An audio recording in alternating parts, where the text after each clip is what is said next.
Hello, my name is Amira Shawi Badawi, and I am a professional certified coach from the International Coaching Federation. Now, a few weeks ago, I published a podcast, and in it, I explained the reasons why I believe that we need to stop using the term work life balance because I believe that it does more harm than help. And again, it's about the term, not the concept. And in that episode, I explained that when we say work-life balance, the word balance, it might evoke an image of a scale where we're trying to balance between two equal things. But the reality is that work and life, they're really not equal. Furthermore, when we're trying to balance between these two equal things, this perpetuates the perception that work and life are separate, when again, they are not. And we should really strive towards more integration between them and synergies than segregation. And today I would like to further expand on my rationale, while I think we need to shift to different concepts than work-life balance. Again, the word balance, it might evoke another image. And this is an image of a state of balance, a status quo where things are they're going okay, they're fine. They might not be good, they might not be great, but we are okay with this state. And I think most of us have experienced this from time to time when, again, things are going fine, everything seems to be normal, and we are okay. We are living in this state of balance or the state of steady harmony. And then something happens that disrupts this state. And at that point, we start to look at work-life balance and see how we can go back to this previous status quo of steady harmony. But the thing is, these states, sometimes they can represent, the comfort zone, where we get complacent and comfortable inside our comfort zones. And we really don't want to venture outside of it, because whatever lies outside of our comfort zone, it's uncomfortable by definition. It might be scary. We don't want to go outside. And when something happens that disrupts the status quo, it pushes us outside of our comfort zone. But sometimes these disruptors, they are an indication that we need to grow, we need to develop in a certain way. Because, of course, we all know that growth and development lies outside of the comfort zone. And once we grow and develop and transition, we expand, we enable our comfort zone to grow. However, when we continue to hold on to the term work-life balance, and we strive to go back to this previous state of balance, we might ignore disruptors that happen that would enable us to grow. So we are losing these growth opportunities.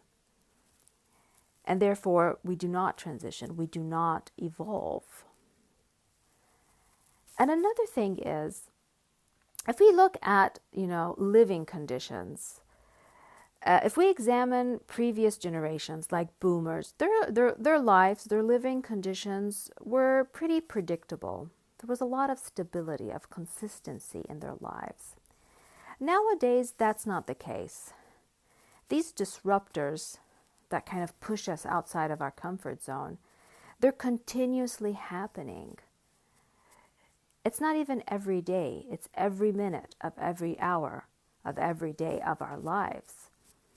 If it's not a war, then it's a natural disaster, it's a pandemic, it's trying to adjust to working from home, and once we get used to that, now we have to adjust to going back to the office, taking the kids to school, getting their lunchbox ready. We have to deal with the fluctuation of exchange, currency rates, the price of fuel, disruption in global supply chains that have a ripple effect throughout economies, and we have to deal with inflation And all of these things, they're constantly happening every single day.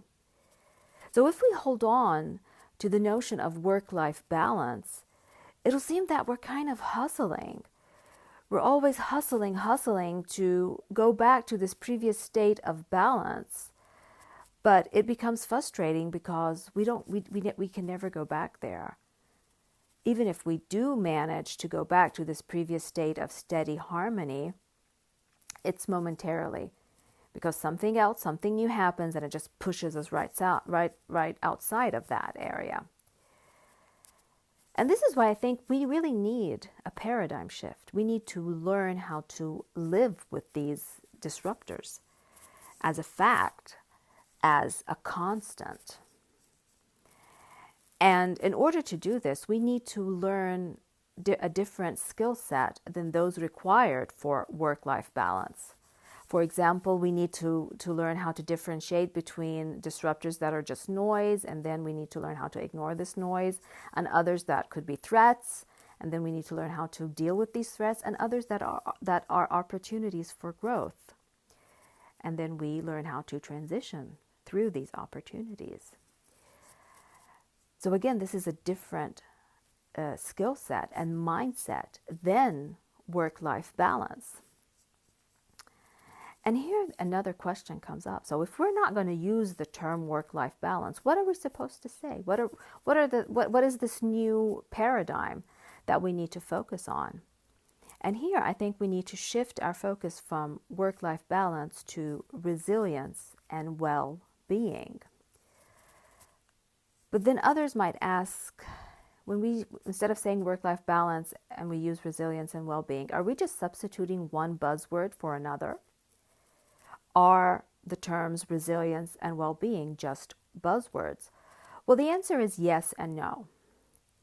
If we're using terms such as resilience and well-being to kind of sprinkle them in our dialogue so that we appear intelligent and up to date and up to trends, then yes, they're just buzzwords.